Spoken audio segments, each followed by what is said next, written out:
এখানে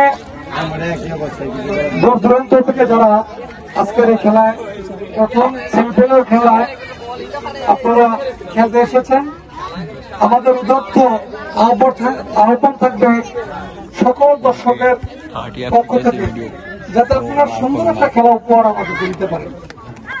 এবং আমি রেফারিকে উদ্দেশ্য করে বলবো যে এখানে কোনো পক্ষপাতিত্ব যাতে না হয়, একবার ফেয়ার যেটা আপনি সেটাই আপনার সিদ্ধান্ত দিবেন।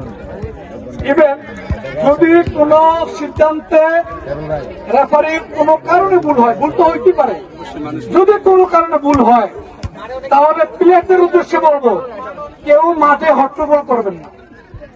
যারা এখানে কমিটিতে আছে আপনারা দয়া করে কমিটিতে আপনারা অভিযোগ দিবেন, কমিটি সেটা তাদের দৃষ্টিগোচরে নিয়ে তারা সেটা আমলে নিয়ে তারা সেটা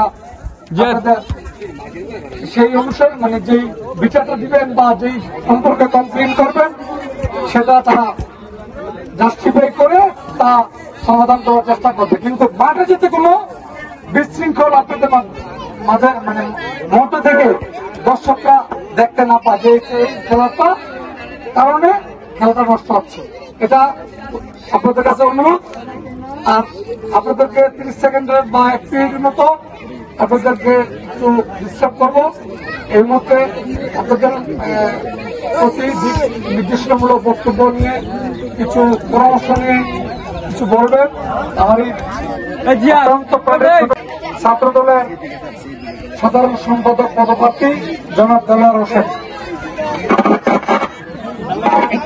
এবং আমন্ত্রিত নেতৃবৃন্দ এবং দর্শকবৃন্দ এবং খেলোয়াড়বৃন্দ সকলকে আমি কোচ উপজেলা জাতীয় ছাত্র দলের পক্ষ থেকে জানাই রক্তিম শুভেচ্ছা এবং অভিনন্দন। আজকে আপনারা এখানে এমন একটি খেলা, সুন্দর খেলা উপহার দিবেন, যেহেতু বৃষ্টি না তো এখন এই মাঠ, এখানে আপনারা সাবধানতা অবলম্বন করে আপনারা খেলতে হবে। কারণ এই খেলাটা আপনারা আনন্দ দিবেন পাবলিককে, দর্শককে, কিন্তু এমন আনন্দ দিতে গিয়ে আবার নিজেদের যাতে ক্ষতি না হয়ে যায় সেদিকে আপনারা খেয়াল করবেন।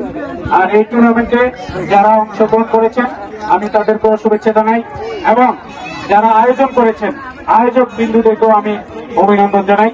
আর বিশেষ করে আপনারা এই খেলাটা সুন্দর সুশৃঙ্খল ভাবে পরিচালিত হয়ে আসছে, বাকি সামনে যে খেলাগুলো আসছে সেগুলো আমরা চাই, আশা করি যাতে সুশৃঙ্খল ভাবে পরিচালিত হয়, এই আশাবাদ ব্যক্ত করে আমার সংক্ষিপ্ত বক্তব্য শেষ করছি। সবাই ভালো থাকবেন, আল্লাহ হাফেজ।